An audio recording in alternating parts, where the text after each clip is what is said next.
So ఈ అమ్మాయి మీద కేసు అయిన నేపథ్యంలో ఒకసారి ఆ పూర్వపరాలు పరిశీలించిన తర్వాత ఆయన సత్యనారాయణ గారు అనుకుంటారు, వీళ్ళ నాన్నగారు ధర్మేంద్ర వాళ్ళ నాన్న ఎవరైతే కంప్లైంట్ ఇచ్చాడో, మరి ఆయన ధర్మేంద్ర లండన్లో సాఫ్ట్వేర్ జాబ్ చేస్తున్నట్టున్నాడు.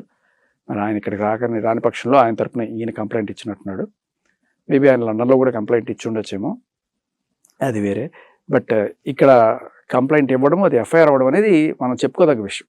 జనరల్గా నన్ను పెళ్లి చేసుకుంటానని ప్రామిస్ చేసి మోసం చేశాడు మొర్రో అని చెప్పి ఆడపిల్లలే కేసులు పెడుతుంటారు ఎక్కువగా. అండ్ దరిద్రం ఏంటంటే మన దేశంలో సేమ్ ఇప్పుడు మీరు గమనిస్తే పెళ్లి చేసుకుంటానని ప్రామిస్ చేసి మోసం చేసింది అని కదా కేసు.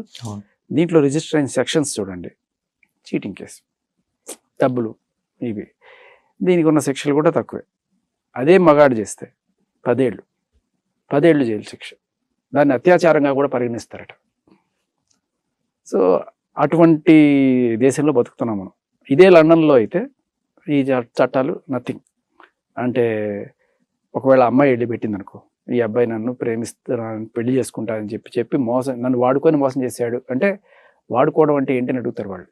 లండన్లో కావచ్చు, చైనాలో కావచ్చు, అమెరికాలో కావచ్చు. వాడుకోవడం అంటే ఏంటంటే, నేను నా శరీరాన్ని ఇదిగా వాడు హీ హ్యాజ్ ఎంజాయ్డ్ అంటే, వాడు ఎంజాయ్ అంటే నువ్వు ఎంజాయ్ చేయలేదని అడుగుతారు వాళ్ళు.